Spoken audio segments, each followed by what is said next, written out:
Ale inak, ak už máte niečo dohraté, môže to byť one-tap zbraň, veľmi nebezpečná a efektívna. Musím použiť maskovanie. Dobar dan, ja som turista. Zaradiť. Iz Srbije.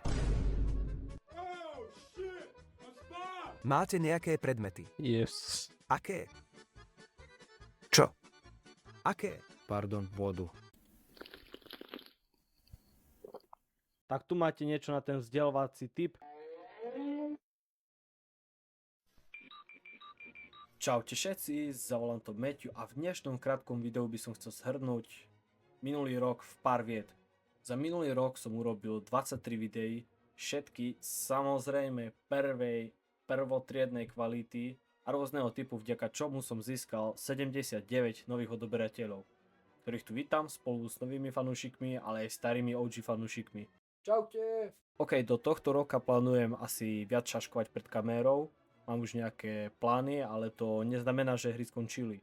Stále ostávajú, takže o to sa nemusíte bať. Keď tak dúmem, možno by sa viac patrilo aj streamovať, zvýšiť kvalitu videa, zlepšiť náhľadovky. Alebo ešte aj toto. Dobre, už to naťahujem.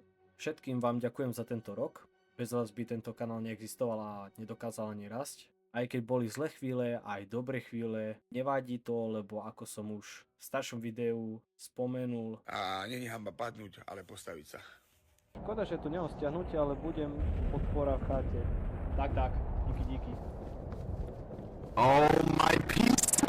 No a ja vám prajem šťastný nový rok, hlavne veľa zdravia, Božieho požehnania, radosti a hej, ja som Matthew, toto je posteľ a ja idem spať.